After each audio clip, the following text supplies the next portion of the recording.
하나님의 은혜 받으실 말씀은 마가복음 11장 22절에서 24절까지 말씀이 되겠습니다. 마가복음 11장 22절에서 24절까지 말씀을 다 같이 합독하시겠습니다. 예수께서 그들에게 대답하여 이르시되 하나님을 믿으라. 내가 진실로 너희에게 이르노니 누구든지 이 산더러 들리어 바다에 던져지라 하며 그 말하는 것이 이루어질 줄 믿고 마음에 의심하지 아니하면 그대로 되리라. 그러므로 내가 너희에게 말하노니 무엇이든지 기도하고 구하는 것은 받은 줄로 믿으라. 그리하면 너희에게 그대로 되리라. 아멘. 알고 믿고 확신한 데 거하라는 제목으로 말씀을 나누고자 합니다. 한 자매님이 심각한 건강 문제로 제게 기도받으러 왔습니다. 그는 염려하고 근심하여 마치 사형 선고를 받은 사람 같았습니다.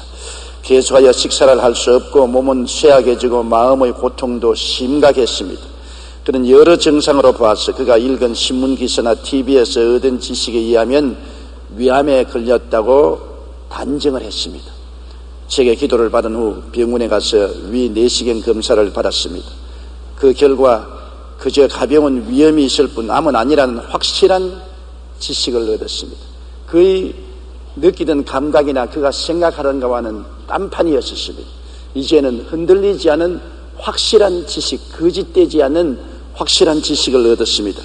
그가 올바른 건강 지식을 갖자 믿음이 생기고 자신이 생겨 확신하게 말할 수가 있게 되었습니다. 제가 그 몸의 상태를 물어보니 아직 소화는 안 되고 고통이 있지만 위암이 아닌 것을 아니 이상 조금도 두렵지 않고 건강하다는 믿음 위에서 확신에 넘치는 대답을 했습니다.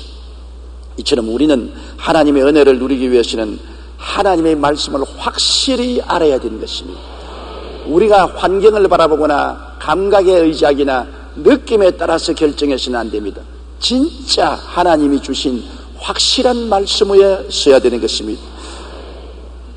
말씀에 대한 확실한 지식이 없이는 결코 믿음이 생기지 않습니다. 믿음이 자라면 확신을 갖게 되고 믿음의 선언을 하게 되고 태산을 옮기는 기적이 일어나게 되는 것입니다. 첫째로 로마서 10장 17절에 믿음은 들음에서 나며 들음은 그리스도의 말씀으로 말미암느니라고 말씀했었습니다.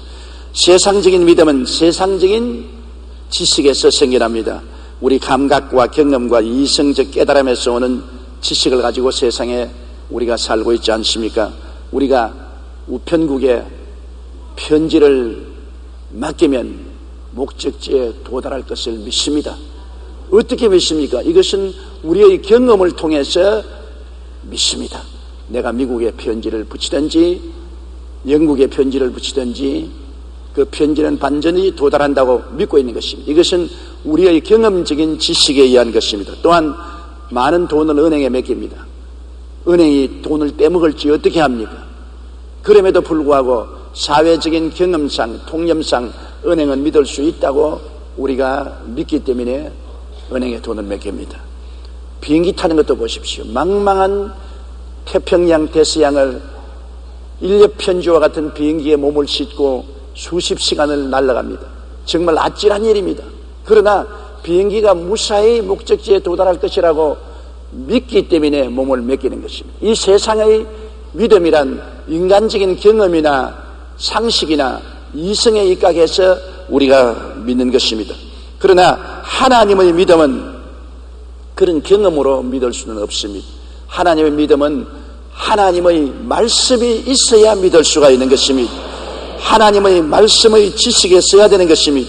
우리가 하나님의 말씀을 모르면 하나님을 믿을 수 없습니다. 호세아 선지자는 말하기를 내 백성이 지식이 없어 망한다고 말하는 것입니다. 하나님에 대한 지식이 없으니까 하나님을 믿는 믿음이 없으므로 하나님의 은혜를 받을 수 없기 때문에 망하고 마는 것입니다. 하나님은 시간과 공간, 물질의 세계에서 초월하여 계시므로 우리의 감각으로 느껴볼 수 있거나 하나님을 경험해 보거나 이성적인 연구로서 하나님을 알 수는 없습니다. 하나님은 그러한 대상을 훨씬 초월했습니다. 하나님은 하나님 편으로부터 말씀을 우리에게 주셔서 말씀을 듣고 그를 통해서 하나님을 깨달아 알고 믿고 의지하는 것이지, 우리는 하나님을 감각으로 느끼거나 이성으로 연구해서 깨달을 수 있는 대상이 되지 못합니다. 원자력 분야의 세계적인 스각인 정근모 박사가 쓴 나는 위대한 과학자보다 신실한 크리스찬이 되고 싶다는 책에 보면 이런 내용이 기록되어 있습니다. 사람들은 과학자인 정근모 박사에게 종종 신이 존재하는가, 과학자인 당신이 신의 존재를 증명할 수 있는가 하는 질문을 합니다. 이런 물음에 대해 정근모 박사는 어리석은 질문이라고 부르면서 말하기를, 신을 과학적으로 증명할 수 있다면 그것은 벌써 신이 아니다. 인간이 모든 것을 정복한다 할지라도 하나님의 영역은 침범할 수 없다. 어찌 과학으로 하나님을 증명할 수 있단 말인가? 나는 내 삶을 통해 끊임없이 사랑을 베풀어 주셨던 하나님, 때로는 세미한 음성으로 위로해 주셨고 때로는 나아갈 길을 인도해 주셨던 하나님을 믿는다. 지나온 삶을 반추해보면 더욱 그것을 깨닫게 된다고 말했습니다. 맞습니다. 하나님은 시간, 공간, 물질의 세계에 초월하여 계시므로 인간의 감각이나 경험이나 이성적 연구 대상이 되지 못합니다. 하나님의 지식은 하나님의 계시를 통해서만이 얻을 수가 있는 것입니다. 하나님이 우리에게 직접 계시해 주시기 때문에 우리가 하나님에 대한 지식을 얻을 수 있는 것입니다. 바로 성경은 하나님의 계시를 집대성한 것이 성경인 것입니다. 디모데후서 3장 16절에 모든 성경은 하나님의 감동으로 된 것이라고 말했으며, 히브리서 1장 1절로 2절에 옛적의 선지자들을 통하여 여러 부분과 여러 모양으로 우리 조상들에게 말씀하신 하나님이 이 모든 날 마지막에는 아들을 통하여 우리에게 말씀하셨다고 말하고 있는 것입니다. 세계적인 전도자였던 D.L. 무디 목사는 자신의 믿음에 대하여 이렇게 말했습니다. 나는 믿음을 달라고 기도했다. 그리고 믿음이 어느 날 하늘로부터 번개같이 뚝 떨어질 것을 기대했지만 믿음은 오는 것 같지 않았다. 그러나 어느 날 나는 로마서 10장 17절을 읽었다. 믿음은 들음에서 나며 들음은 그리스도의 말씀으로 말미암아 나니라. 그제야 나는 지금까지 내가 성경을 덮어놓고 믿음을 위해 기도했던 어리석음을 깨달았다. 이제 나는 성경을 공부하는 동안 믿음이 쑥쑥 자라나는 것을 깨달았다고 말한 것입니다. 유명한 학자인 사무엘 존슨은 자신의 임종시 머리맡에 있는 젊은이에게 이렇게 말했습니다. 젊은이여, 생전에 다수나마 세상에 알려진 사람의 마지막 말을 귀담아 들어두게. 그것은 바로 규칙적으로 성경을 읽고 살라는 것일세. 하나님의 지식은 하나님의 계시인 말씀을 통해서만 얻을 수 있습니다. 성경은 하나님의 계시를 집대성한 것이기 때문인 것입니다. 선교사였던 데이빗 리빙스톤이 아프리카에서 16년간을 섬긴 후 스코틀랜드로 돌아왔을 때 글래스고 대학에서 강의를 해달라는 부탁을 받았습니다. 학생들은 사자의 공격으로 한쪽 팔을 못 쓰고 수십 번의 열대병으로 초조해진 리빙스톤의 선교 이야기를 매우 감동적으로 들었습니다. 그때 리빙스톤은 청중에게 물었습니다. 나그네의 삶이 가져다 주는 외로움과 고통과 어려움 속에서 나를 붙들어준 힘이 무엇인지 아십니까? 순간 강당에는 정막만 흘렀을 뿐 아무도 대답하지 않았습니다. 그러자 리빙스톤은 말했습니다. 그것은 약속이었습니다. 가정 고결한 영광을 지닌 귀하신 분이 말씀하신 세상 끝날까지 너희와 항상 함께 있으라는 바로 그 약속이었습니다. 실제로 그는 기도하다가 세상을 떠났는데 당시 그 옆에는 손에 때 묻은 성경책이 놓여 있었고, 마태복음 28장 20절 내가 너희에게 분부한 모든 것을 가르쳐 지키게 하라. 볼지어다 내가 세상 끝날까지 너희와 항상 함께 있으라는 말씀 옆의 여박에는 존귀한 분의 말씀이라는 메모가 적혀 있었습니다. 이 세상을 살아갈 때나 세상을 떠날 때나 하나님께서 나와 같이 계신다는 확신을 어디에서 얻을 수가 있습니까? 그것은 하나님의 약속의 말씀뿐인 것입니다. 우리가 믿을 것은 영원히 변치 않은 하나님 말씀뿐인 것입니다. 우리는 하나님의 말씀은 저 하늘이 무너지고 이 땅이 꺼져도 1.1핵도 변치 않은 것을 알고 믿습니다. 성령님의 가르침도 역시 한 가지입니다. 하나님의 성령은 하나님 말씀을 우리에게 깨달아 알게 하실 뿐 아니라 하나님의 말씀을 우리에게 가르쳐 주십니다. 하나님에 대한 지식은 성령님의 가르치심을 통하여 우리의 마음속에 소유되는 것입니다. 요한복음 14장 26절에 보혜사 곧 아버지께서 내 이름으로 보내실 성령 그가 너희에게 모든 것을 가르치시겠다고 하셨습니다. 요한복음 16장 13절에 진리의 성령이 오시면 그가 너희를 모든 진리 가운데로 인도하시려고 말씀한 것입니다. 그러므로 믿음은 들음에서 나며 들음은 그리스도의 말씀으로 말미암기 때문에 우리가 창세기 계시록까지 말씀을 떠나서 하나님을 깨달을 수 없으며 말씀을 가르쳐 주시는 성령의 계시가 아니고는 우리 마음속에 깨달음을 얻을 수가 없습니다. 말씀을 깨닫지 못하면 믿을 수가 없습니다. 하나님에 대한 것은 우리의 육신의 감각이나 환경이나 느낌으로서 하나님을 알 수는 없는 것입니다. 하나님에 대한 확실한 지식은 오직 말씀을 통해서만이 깨달을 수 있고 말씀을 받을 때 우리는 믿을 수가 있는 것입니다. 그러면 둘째로 우리가 인생을 살아가는데 언제나 우리의 환경 가운데 두 가지 믿음의 충돌을 느낍니다. 육신적인 믿음과 신령한 믿음인 것입니다. 우리의 환경과 감각과 이성을 통해서 자연적인 인간이 가지고 있는 믿음, 그 육신적인 믿음과 하나님의 말씀을 통해서는 계시적인 믿음이 충돌할 때 어느 편을 믿어야 될 것이냐는 것입니다. 이것이 우리가 매일 부딪히는 문제요 선택해야 될 난제인 것입니다. 성경에 보면 마르다와 마리아의 체험이 있습니다. 마르다와 마리아는 오라버니를 모시고 살았는데 오라버니가 병들어 죽자 무덤에 장사한 지 나흘이 되었습니다. 그러자 나흘 만에 예수님께서 베다니에 찾아오셨습니다. 자, 세상적인 지식과 하나님의 말씀의 지식 중 어느 것을 믿을 것이냐는 선택의 기로에 서게 된 이유가 바로 여기에 있는 것입니다. 예수님이 찾아오셨을 때 세상적인 지식을 통해서 보게 될 때는 예수님이 너무 늦게 오셨습니다. 마리아와 마르다가 주님 나흘 전에 계셨으면 우리 오라버니가 죽지 않아야겠나이다 탄식했습니다. 그러나 예수님께서는 그들의 생각과 달랐습니다. 너 오라버니가 살리라고 말한 것입니다. 세상적인 지식을 통해서 보면 나사로는 죽었으니 살아나지 못합니다. 인간의 경험이나 이성적인 깨달음을 통해서 보게 되면 나사로는 죽었고 무덤에 들어간 지 나흘이 되어 썩은 냄새가 나는데 어떻게 살아납니까? 인간적인 경험을 통해서 그렇게 살아난 사람이 없습니다. 이성적으로 생각해도 죽어서 썩어가는 시체가 살아나지 못합니다. 요한복음 11장 21절에 마르다가 예수께 여짜오되 주께서 여기 계셨다면 내 오라버니가 죽지 아니하겠나이다. 나흘 전에 안 죽었을 때는 예수님이 오셔서 살릴 수 있겠지만은 죽어서 무덤에 들어간 지 나흘이 되어 썩은 냄새가 나는 이 시점에서는 결코 예수님이 죽은 나사로를 살릴 수 없다고 그들은 생각했습니다. 그것은 환경이요 감각이요 느낌이요 이성의 가르침을 따라 믿는 믿음입니다. 세상 사람들은 못 살아난다고 확실히 그렇게 믿고 있는 것입니다. 그러나 하나님의 말씀은 뭐라고 말합니까? 예수께서 이르시되 내 오라버니가 다시 살리라. 큰일 났습니다. 인간적인 믿음을 통해서 볼 때는 절대로 못 살아나는데 하나님의 아들의 계시적인 말씀은 오라버니가 살아난다고 말합니다. 세상적인 믿음과 하나님의 믿음의 충돌이 이루어진 것입니다. 여기에 마르다와 마리아는 당황할 수밖에 없습니다. 세상적인 환경이나 감각이나 이성이 갖다주는 믿음을 따를 것이냐, 하나님이 주시는 그리스도의 입술을 통해서 나온 계시적인 믿음을 따를 것이냐, 두 여인은 말할 수 없는 번민에 취한 것입니다. 세상이냐 하나님이냐, 감각적인 믿음이냐 계시적인 믿음이냐, 이 기로에 선 것입니다. 요한복음 11장 39절에 보면 예수께서 이르시되 돌을 옮겨 놓아라 하시니 그 죽은 자의 누이 마르다가 이르되 주여 죽은 지가 나흘이 되었음에 벌써 냄새가 나나이다. 여기에서 마르다의 대답이나 예수님의 명령은 충돌했습니다. 돌을 옮겨 놓아라. 마르다는 아니요, 죽은 지 나흘이 되어 무덤에 들어가서 썩은 냄새가 나는데 옮겨 놓을 수가 없습니다. 마르다는 세상의 환경이나 경험이나 이성적인 지식에 입각한 믿음으로 말했고, 예수님은 창조적인 하나님 아들의 믿음으로 말씀한 것입니다. 어느 것을 택해야 됩니까?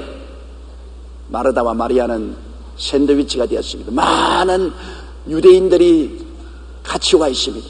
마리아와 마르다야, 그런 열광적인 비경험적이고 비이성적이고 비과학적인 행동을 너희가 하지 말라. 썩은 냄새가 나는 오라버니의 무덤의 돌을 옮기면 너희는 미치광이가 된다. 세상 사람들은 그렇게 믿었습니다. 그런데 예수님은 단호하게 마리아와 마르다에게 돌을 옮겨 놓으라고 말합니다. 예수님의 말씀을 따를 것이냐, 세상 사람들의 말을 따를 것이냐. 세상이 주는 믿음을 따를 것이냐, 주님의 말씀이 주시는 믿음을 따를 것이냐, 정말 가운데 끼어서 선택을 하기가 곤란합니다. 그럴 때 마르다와 마리아는 결단이 필요한 것입니다. 여기에 늘 머뭇머뭇하고 이것도 저것도 못하고 머뭇거리면 아무것도 안 되는 것입니다. 세상을 택하려면 세상을 따라가고 예수님을 택하려면 예수님을 따라가야 되는 것입니다.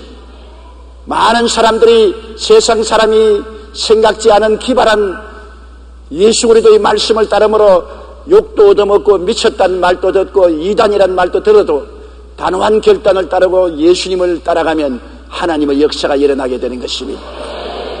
마음의 결단은 참으로 힘이 들지만은 결단을 내려야 됩니다. 요한복음 11장 40절에 예수님께서 머뭇머뭇하는 마리아와 마르다를 보고 말씀하기를 내가 믿으면 하나님의 영광을 보리라 하지 않았느냐. 결단 내려라.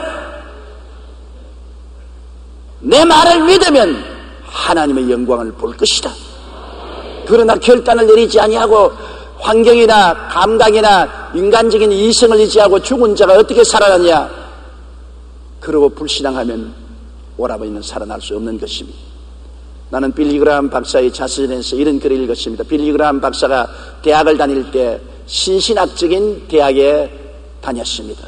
교수님이 와서 강의를 하는데 그 강의 중에 성경은 문학작품이요 사람이 지은 책이요 하나님 말씀이 아니라고 자꾸 깔아내려므로 빌리 그라함 박사의 믿음이 흔들리기 시작한 것입니다. 성경이 하나님 말씀이 아니면 무엇을 믿을 수 있단 말이냐? 그러면 내가 무엇을 사람들에게 하나님 말씀이라고 전할 수 있겠느냐? 굉장히 고민하게 된 것입니다. 그래서 하루는 그는 달빛이 환한 학교 뒷동산에 올라가서 성경을 가슴에 안고 주님께 부르짖어 기도했습니다. 주님, 나는 어떻게 할까요? 교수들이 와서 가르치는 강의를 들으면 성경은 하나님 말씀이 아니고 인간의 문학 작품이요 인간의 말이지 하나님 말씀이 아니라고 한다. 내가 그 강의를 듣다가 나니까 성경에 대한 믿음이 사라지고 하나님에 대한 믿음이 흔들립니다. 나는 어떻게 할까요? 그러자 하나님의 계시의 말씀이 달빛처럼 그 마음속에 들려왔습니다.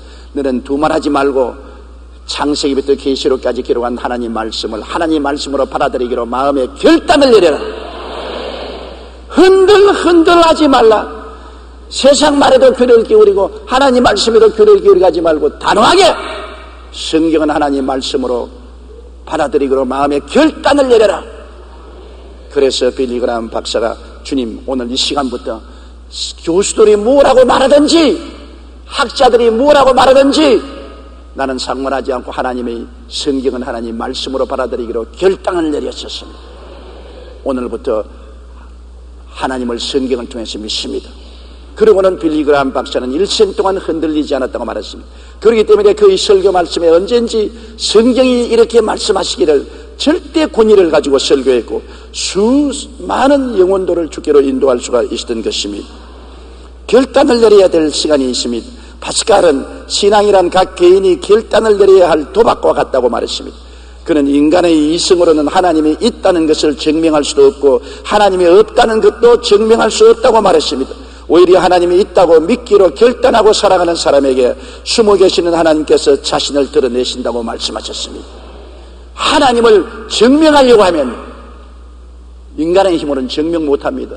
하나님은 시간과 공간과 물질을 초월해서 계신 분이기 때문에 무엇으로 증명할 수 없습니다. 하나님이 있다고도 할 수 없고 없다고도 할 수 없습니다. 그러나 하나님이 계시다고 마음에 믿기로 결단을 하고 나가면 하나님이 계시해 주시는 것입니다. 하나님이 마음에 고요하고 잠잠하게 은혜를 주시고 성령으로 말씀하여 주시고 인도하여 주심으로 살아계신 하나님을 체험하게 되고 하나님과 함께 사는 경험을 얻게 되는 것입니다. 확신을 얻기 위해서는 결단이 필요합니다. 예수님도 내가 믿으면 하나님의 영광을 보리라고 말했었습니다. 우리가 믿어야 하나님의 영광이 나타나지 믿음의 결단을 내리지 아니하면 하나님의 영광은 나타내지 않는 것입니다. 눈에는 아무 증거 안 보이고 귀에는 아무 소리 안 들리고 손에는 잡히는 것 없어도 나는 믿는다. 살든지 죽든지 흥하든지 망하든지 성하든지 쇠하든지 주님을 믿고 난 나간다. 결단을 내리고 나가면 하나님의 영광을 보게 되는 것입니다. 하나님이 기뻐하시고 내 믿은 대로 될지어다. 믿음을 통해서 하나님이 역사하여 주시는 것입니다. 셋째로 일반적인 믿음과 확신의 차이가 있는 것을 우리가 알아야 되는 것입니다. 우리가 믿기는 믿어도 그 믿음 가지고는 안 됩니다. 확신을 가져야 되는 것입니다. 예수님의 제자들을 보면 3년여 동안 예수님과 함께하며 말씀을 배우고 기적을 보았습니다. 요한복음 20장 30절로 31절에 예수께서 제자들 앞에서 이 책에 기록되지 아니한 다른 표적도 많이 행하였으나 오직 이것을 기록하면 너희로 예수께서 하나님의 아들 그리스도이심을 믿게 하려 함이요 또 너희로 믿고 그 이름을 힘입어 생명을 얻게 하려 함이라고 말한 것입니다. 그들은 예수님을 믿는다고 3년 반 동안 따라다니며 말씀을 듣고 예수님의 사역을 보고 기적도 체험했습니다. 확실히 믿는다고 생각했습니다. 그러나 겟세마네 동산에서 도전을 받았을 때 다 예수님 버리고 도망쳤습니다. 그들은 예수님이 하나님의 아들이라고 믿고 있었습니다. 예수님을 죽는 데까지 따라가겠다고 고백도 했습니다. 베드로가 마가복음 14장 31절에 보면 힘있게 말하되 내가 주와 함께 죽을지언정 주를 부인하지도 않겠나이다 하고 모든 제자도 이와 같이 말했느니라. 그래놓고 난 다음 겟세마네 동산에서 대제사장에 보낸 종들과 유대인의 군인들과 로마 군인들이 예수님을 잡으러 왔을 때 모두 다 예수님을 버리고 주랭랑을 쳤습니다. 그들의 믿음이 어디 있습니까? 안 믿은 것 아닙니다. 믿기는 믿었는데 그렇게 믿음이 허약했습니다. 생명을 바꿀 만한 믿음이 없었습니다. 제임스 케네디 박사의 크리스찬의 생활 교리라는 책에 보면 동유럽의 공산주의 국가에 있었던 일이 기록되어 있습니다. 한 지역의 크리스찬들이 여느 주일처럼 군인들의 눈을 피해 주일 예배를 드리고 있었습니다. 그때 갑자기 기관총을 가진 2명의 공산당이 들어와서 예배를 중지시키고 기관총을 노리면서 사람을 위협했습니다. 소리질러 말하기를 이 벌레 같은 놈들아, 너희들은 이 땅에 있을 필요가 없다. 우리는 너희를 다 쏴 죽이겠다. 그러나 지금이라도 믿음을 버리고 이 모인 장소에서 떠나가면 살려주겠거니와 끝까지 믿겠다고 버티고 이 자리에 앉아있으면 모두 다 총살하겠다. 그 말에 몇몇 사람들은 자리에서 벌떡 일어나더니만 털털 털고 그냥 에이 예수 별나게 믿다가 큰일 나겠다 그러고 나가버렸습니다. 그러나 많은 사람들은 나가지 않고 죽음을 각오하고 그 자리에 앉아있습니다. 그 몇 사람이 나가자마자 군인들이 문을 꽉 닫고 그 다음에 총을 내려놓더니만 여러분 걱정하지 마십시오. 우리도 예수 믿는 사람입니다. 가짜들하고 같이 믿으면 반드시 고발할 테니까 가짜들을 먼저 쫓아내고 난 다음에 여러분과 함께 예배드리러 왔으니 이제 안심하고 예배를 드리십시다. 그랬다는 기록이 기록되어 있습니다. 믿음이 희미하면 시험을 당할 때 쉽게 예수님을 버립니다. 믿고 확신한 데 거해야 되는 것입니다. 그냥 믿는 것이 아니라 확신한 데 거하게 되는 것입니다. 성경도 믿고 확신한 데 거하라는 것입니다. 일반적인 사람은 그냥 믿습니다. 그냥 믿습니다. 그렇게 말하다가 어려움을 당하면 버리죠. 확신한 데 거하는 사람은 목숨을 내어놓습니다. 예수님의 제자들은 믿기는 믿었으나 확신한 데 거하지 못했습니다. 겟세마네 동산에서 예수님을 다 버리고 도망을 친 것은 안 믿었게 되는 것이 아닙니다. 믿기는 믿었으나 확신하지 못했습니다. 그러나 그 이후에 그 제자들이 한 사람도 남김없이 목숨을 바쳐 순교를 당하면서 그리스도를 증거했습니다. 무엇이 그들을 변화시켰습니까? 무엇이 그들을 일반 믿는 자에게서 확신하는 자로 변화시켰을까요? 그들은 예수님의 실상에 대한 확실한 지식을 얻었기 때문인 것입니다. 그들은 예수님을 버리고 도망쳐서 보니까 예수님이 끌려가서 십자가에 처형당하는 것을 직접 보았습니다. 그들은 암담한 절망에 처했습니다. 그들의 스승이요 구주란 예수님이 십자가에 못 박여 죽는 것을 보고 암담했습니다. 예수 그리스도께서 무덤에 들어간 것을 보았습니다. 확실히 보았습니다. 이제 예수님 시대는 끝났다고 생각했습니다. 예수님의 죽으심을 확실히 보고 무덤에 들어간 것을 확실히 보았습니다. 그건 거짓이 될 수 없습니다. 그런데 사흘 만에 확실히 부활하신 예수님이 그들에게 나타나셨습니다. 의안이 벙벙했습니다. 예수님이 그들 모임 가운데 나타나셔서 대화도 하시고 생선도 잡수시고 또 예수님께서 게네사렛 바닷가에서 음식을 준비해서 빵을 구워서 주시고 생선도 구워서 주시고 함께 식사를 했습니다. 분명히 그들 앞에 십자가에서 죽는 것을 보았고 분명히 장사지는 것을 보았는데 그 예수님이 또 부활하셔서 동해 번쩍 서해 번쩍 하면서 그들의 모인 가운데 나타난 것을 너무나 분명히 보았었죠. 그리고 그들 보는 앞에서 주님이 하늘로 성천에 올라가고 그리고 약속한 성령을 오순절 아래 부어주셔서 그들이 다 성령을 충만히 받고 성령이 말하게 하심을 따라 다른 방언으로 말하게 하는 것입니다. 그러니 그들은 이 너무나 확실한 지식에 이제는 일반적인 믿음이 아니라 확신하게 되었습니다. 아, 예수를 믿으면 죽어도 살고 살아서 믿으면 영원히 죽지 않는다.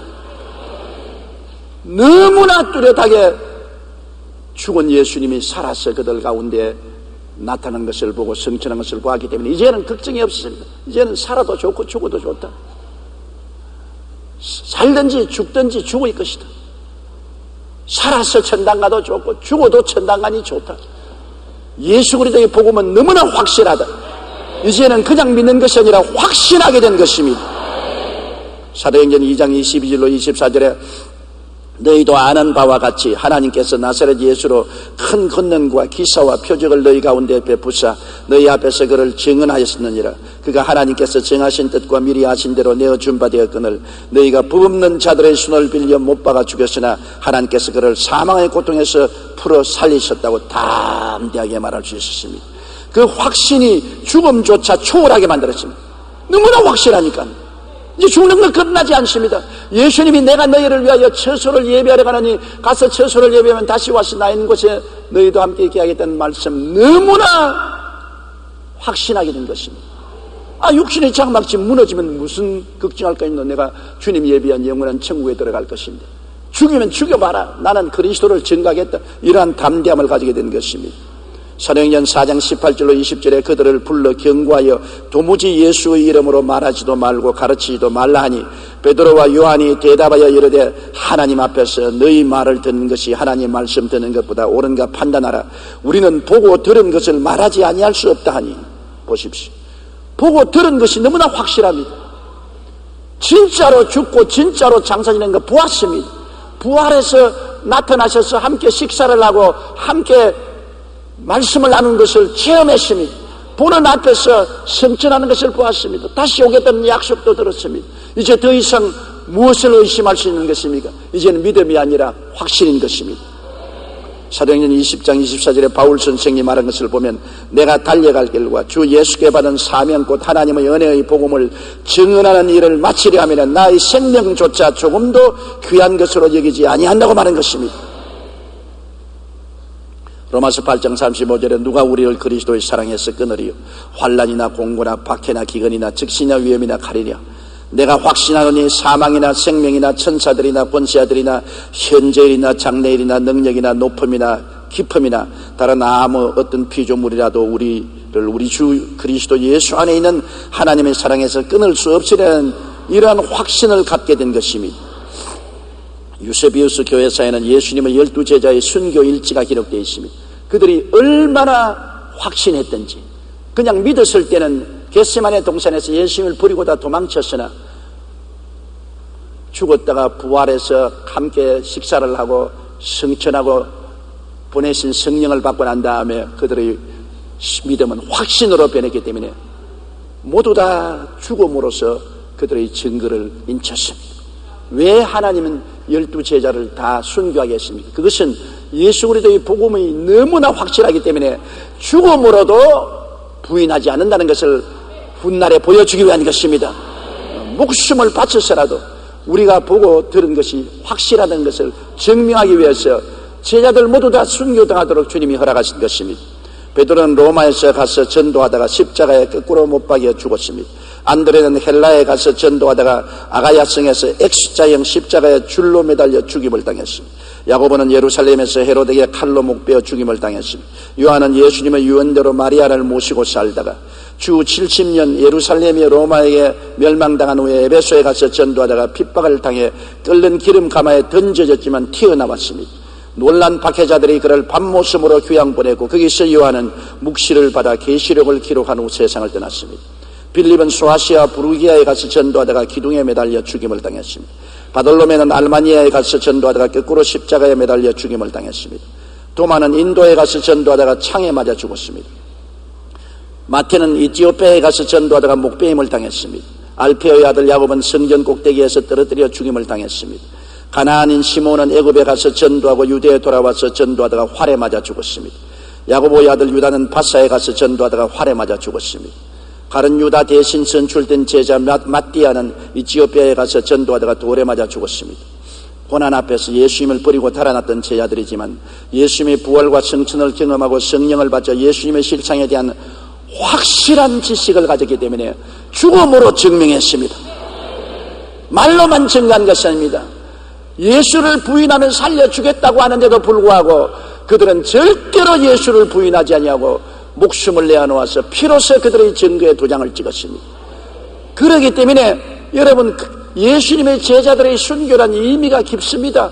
그들이 그냥 믿는 자가 아니라 확신한 자가 된 것은 진짜로 그리스도가 하나님의 아들인 것을 체험했기 때문인 것입니다.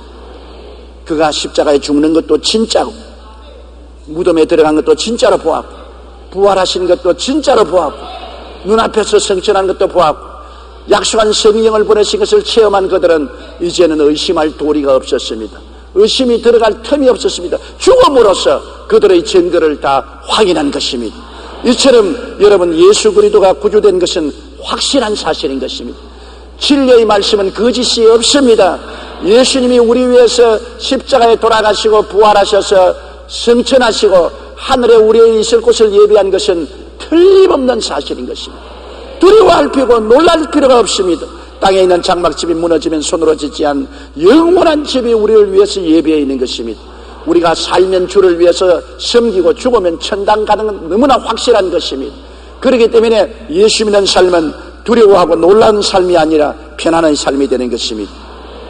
이러기 때문에 우리는 머릿속 믿음을 가지지 말고 마음속 확신을 가져야만 되는 것입니다.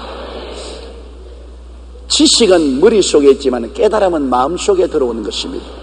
깨닫지 못한 지식은 머릿속 믿음이요 깨달은 지식은 마음속의 믿음이 되는 것입니다. 마태복음 13장 23절에 말씀을 듣고 깨달으라고 말했었습니다. 골로새 2장 2절에는 확실한 이해의 모든 풍성과 하나님의 비밀인 그리스도를 깨닫게 하려 함이라. 그냥 아는 것하고 깨닫는 하고는 굉장히 틀립니다. 우리가 성경을 들을 때 그렇구나, 창세기부터 계시록까지 성경의 지식을 가지고 있어도 마음속에 깨닫지 못하면 내 것이 안 됩니다. 예수님이 위대한 성자요 종교인이라고 사람들은 다 알고 있습니다. 깨달으면 내 구주라는 것을 알게 되는 것입니다. 깨닫는 것은 사람의 힘으로 깨닫지 못합니다. 성령이 오셔야 깨닫게 하는 것입니다. 수십 년 교회에 왔다 갔다 해도 성령을 받지 않으면 예수님이 구주인 것을 깨닫지를 못합니다. 아무리 성경 말씀을 들어도 깨닫지 못하면 나에게는 그 성경 말씀이 아무 관계가 없는 것입니다. 믿음은 깨달아야 마음속에 들려오는 것입니다. 깨달으면 큰 보배를 얻는 것입니다. 늘 길거리 옆에 버려진 돌멩이인 줄 알고 왔다 갔다 하다가 나중에 깨닫고 보니 그게 금덩어리와 같습니다. 그저 성경 말씀 창세기부터 계시록까지 말씀을 읽습니다. 하나님 말씀이다 그렇게 읽습니다. 그러나 어느 날 성령이 오셔서 그 진리의 말씀을 깨닫게 해주시면 기적이 일어나게 되는 것입니다. 놀라운 역사가 일어나게 되는 것입니다. 나는 선교사 한 사람이 간암으로 죽어가다가 기적적으로 살아난 기사를 읽어본 적이 있는데요, 이분이 선교사로서 복음을 외국에 가서 전도하고 성경을 잘 아는 사람이었어요. 간암에 걸려서 사형 선고를 받고 선교지에서 고향으로 돌아와서 죽을 날을 기다리는데 하루는 양지볕에 글상을 갖다 놓고 글상에 앉아서 햇빛을 쬐면서 성경을 읽고 있었습니다. 여느 때와 같이 그냥 성경 공부하는 것입니다. 그런데 베드로전서 2장 24절을 읽게 되는 것입니다. 제가 채찍에 맞음으로 너희가 나음을 얻었나니. 옛날 또 그 말씀 수없이 읽었습니다. 지식을 가지고 있습니다. 그 성경을 외우고 있었습니다. 그러나 그날은 그 성경을 읽자 그 성경에서 성령의 빛이 비쳐서 마음에 깨닫게 된 것입니다. 깨달음을 주었습니다. 예수께서 2000년 전에 나의 연약한 것을 친히 담당하시고 병을 짊어지시고 채찍에 맞으심으로 나는 벌써 2000년 전에 나음을 입은 사람이구나. 지금 병들어 있는 것은 거짓되고 헛된 것이다. 이 마귀의 거짓말이다. 내가 병들어 있을 필요가 없지 않느냐. 깨달음이 왔습니다. 전에는 깨달음이 없을 때는 좋은 하나님의 말씀이다 그랬지만 깨달음이 오자 그는 부인에게 여보 나 옷 갖다 주시오. 왜요? 나 이 환자의 복을 벗고 이제 평상복으로 갈아입고 일을 해야 되겠습니다. 아니 당신 어떻게 그래요? 아니야, 나는 여튼 주 병자인 줄 알았는데 오늘 성경 읽어보니까 병자가 아니네. 잘못 알았어. 이때까지 병자인 줄 알고 환자복 입고 걸상에 앉아서 죽을 날을 기다렸는데 오늘 깨닫고 보니까 병자가 아니야. 예수님 안에서 완전히 나은 사람이야. 부인은 깨닫지 못하니까 아니 여보 안 돼, 무리하면 안 돼, 일어나면 안 돼. 깨닫지 못한 부인은 성경 말씀을 보고도 안 된다고 자꾸 말렸는데 깨달은 남편은 내 여태까지 몰랐어, 속았어, 나 병자 아니야, 걱정하지 마. 옷 갈아입고 그 길로부터 성경 들고 신방하고 설교하고 부흥회하고 나갔는데 깨끗이 나와버리고 말았다는 길을 이었습니다. 깨달음이란 얼마나 중요한지요. 성령이 오신 것은 우리에게 주의 말씀을 깨닫게 하기 위해서 역사하여 주시는 것입니다. 그러므로 항상 하나님 말씀 들을 때나 성경 읽을 때 성령님을 인정하고 환영하고 모시드리고 의지하며 성령께 깨닫게 해달라고 부탁해야 되는 것입니다. 넷째로 우리가 깨달은 말씀을 믿었으면 담대하게 입술로 시인해야만 되는 것입니다. 하나님의 지식을 믿고 깨달아 확신하면 인정사정 보지 말고 입술로 시인해야 되는 것입니다. 성경이 그렇게 말하고 있지 않습니까? 하나님을 믿어라. 누구든지 이 산들을 명하여 저 바다에 던져라 하고 그 말한 것이 이룰 줄 마음에 믿고 의심하지 아니하면 그대로 되리라. 사람들은 저보고 말합니다. 어떻게 당신 감히 병자 위에 기도하고 암이 나았다, 관절염이 나았다, 귀머거리가 나았다, 당뇨병이 나았다 그렇게 말할 수가 있습니까? 저희 속을 버선 뒤집어 보이듯이 싹 뒤집어 보이고 싶은 생각이 정말 간절히 나요. 병자 위에 기도하고 난 다음에 깨달음이 오는 것입니다. 그냥 지식이 아닙니다. 그런 병자가 나았다는 깨달음이 성경으로 오는 것입니다. 내가 마음대로 말하는 것이 아니에요. 마음에 깨달음이 오면 그 다음에는 하나님을 믿고 강하고 담대하게 말합니다. 이 산들에 명하여 저 바다에 던지라고 말해야 기적이 일어나기 때문에 깨달음이 없는데 말하면 엉터리죠. 그러나 깨달음이 있으면 믿을 수가 있고 믿음으로써 담대하게 말하면 내 말한 대로 이루어질지어다 하나님의 역사가 일어나는 것입니다. 마가복음 11장 23절로 24절의 말씀을 우리는 마음속에 늘 생각해야 됩니다. 그 말하는 것이 이루어질 줄 믿고 마음에 의심하지 않으면 그대로 되리라. 내가 너에게 말하니 무엇이든지 기도하고 구한 것은 받은 줄로 믿어라. 그리하면 너에게 그대로 깨달아지면 받은 줄로 믿게 되고 받은 줄로 믿게 되면 강하고 담대하게 입술로 말을 해야 되는 것입니다. 입술로 시인하는 것이 우리 마음속에 믿음을 풀어놓는 것입니다. 마가복음 9장 23절에 할 수 있거든요. 무슨 말이냐? 믿는 자에게는 능치 못하는 일이 없나니라고 말했었습니다. 히브리서 10장 38절에 나의 의인은 믿음으로 말미암아 살리라. 또한 뒤로 물러가면 내 마음이 저를 기뻐하지 아니하리라고 말한 것입니다. 그렇기 때문에 우리가 믿은 바를 말해야 돼요. 예수님께서도 항상 내 죄사함을 바란다니라. 내 침상을 들고 집으로 돌아가라. 내가 고침을 받았다. 주님께서 말씀으로 용서하시고 치료하시고 귀신을 쫓아내시고 기적을 행하신 것입니다. 우리는 예수 그리스도의 자녀들로서 그리스도를 따라서 우리도 깨닫고 믿어진 것을 입술로 말을 해야 되는 것입니다. 나는 죄에서 노예남을 받았나니라. 나는 거룩함을 입었나니라. 나는 치료함을 받았나니라. 나는 축복을 받았나니라. 사망과 엄부를 이겼나니라. 나는 내 영혼이 잘됨같이 범사에 잘되며 강건하고 생명을 얻되 풍성히 얻은 사람이 되었나니라. 나는 택함을 받은 사람이다. 나는 왕같은 제사장이다. 나는 거룩한 나라다. 나는 그의 소유된 백성이 되었다. 담대하게 깨달은 바를 입술로 늘 시인하면 그대로 되는 것입니다. 우리는 불확실성과 불안과 두려움의 안개 속에 살고 있습니다. 그러나 하나님의 말씀을 알고 믿고 깨달아 확신을 하게 되면 강하고 담대하게 창조적인 신앙 고백을 하여 운명과 환경을 다스리며 살 수 있는 것입니다. 인생은 파도치는 바다와 같습니다. 바람이 불고 파도가 치고 물보레 칩니다. 거기에 빠져 들어가는 사람도 있고 파도 위를 걸어가는 사람도 있습니다. 베드로는 파도 위를 걸어가다가 나중에 의심함으로 빠졌습니다.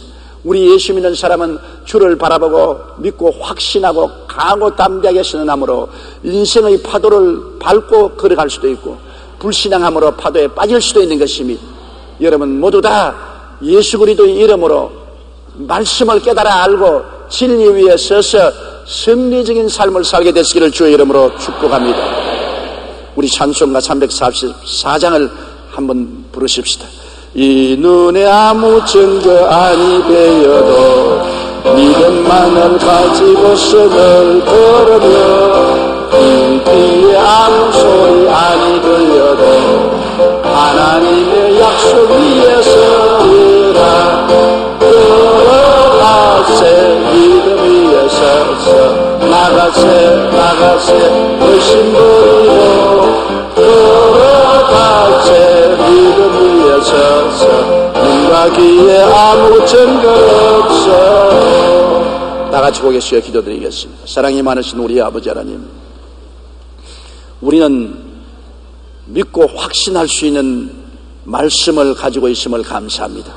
우리 인생에 하나님이 믿고 확신할 수 있는 성경을 주신 것을 너무나 감사하고, 또 우리 주 예수님이 사람으로 오셔서 우리 보는 앞에서 죽으시고 장사진의 번 떼시고 우리 보는 앞에서 부활하고 승천하셔서 의심할 수 없는 확신을 허락하여 주신 것을 감사합니다.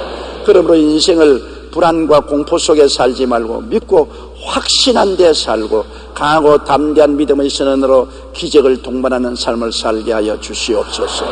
예수님 이름으로 기도드리옵나이다. 아멘.